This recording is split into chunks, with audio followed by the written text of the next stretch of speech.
Okay, welcome to A Walk with Tilly. What a difference a few days make. It's been, well, okay, firstly I've been ill, so I've not been around. The dreaded lurgy finally got me. What a surprise when I think 1 in 19 people have got it currently. So not really much of a surprise. But nice to be back out again, done my time. And I'm out post the hottest day in UK recorded history. That's a conversation unto itself. 40 degrees in the UK. The hell's going on there then, I wonder. They forecast it, they said it would be happening. It's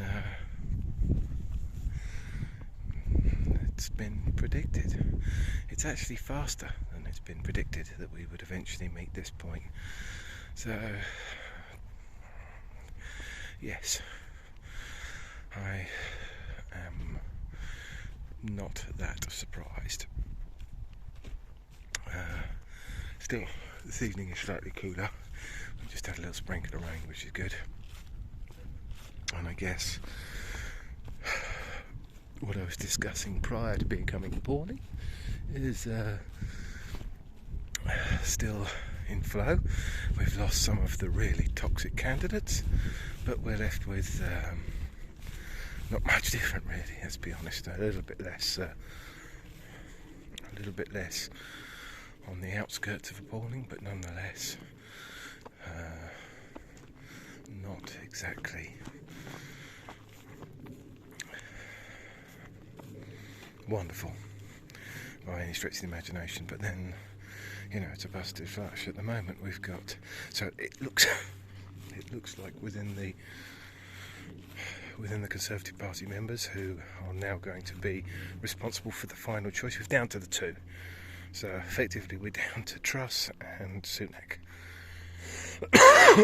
Excuse me, just a little bit of a tickle. Now, of these two candidates, what do I think? Well, Truss will say whatever is in her interest. That is Johnson without the charm, I guess. Literally. She will chop and change to whatever she thinks is in her interest. She's not given any justification for why she's suddenly decided that Brexit is a wonderful idea. Her campaign, the campaign manager, I think he is the campaign... No, he was the campaign manager for Braverman, but swapped his allegiance to Truss, was saying that she believes in the Brexit project. He's really happy with that. But I've never heard explain any justified reason why that should be the case. Still seems like a busted flush. Not seeing any improvements anywhere on any subject, on any specific thing at all, anywhere. Seems like utter twaddle. Which is alarming, because if you don't actually at any point address that there are problems, how are you ever going to overcome them?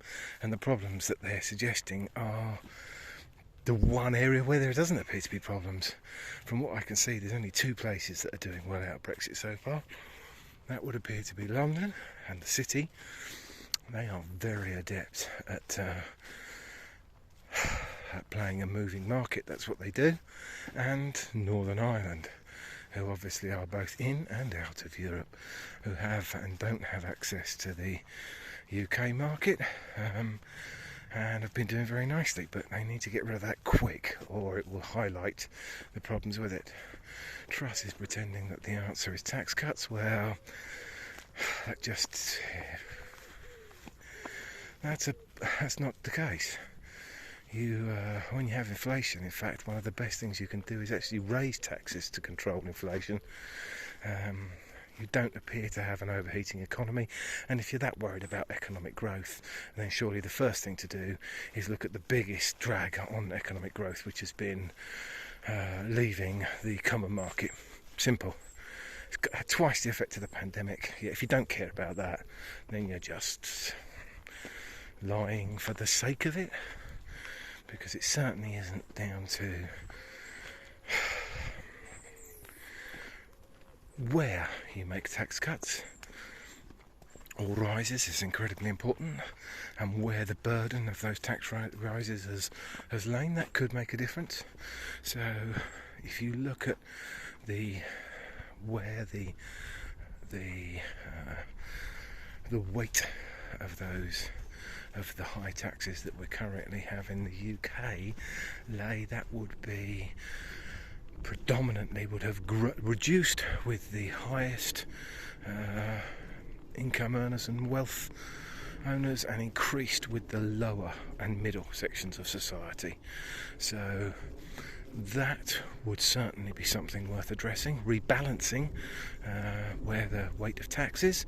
That may act as an economic stimulus, an effective one, but there's no economic backing to reduction of tax at the upper end of society and income distribution having a proportionate increase in GDP or acting as a stimulus.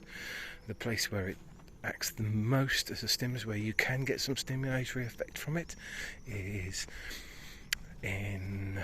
by actually reducing the tax burden on those at the lower and middle end of society.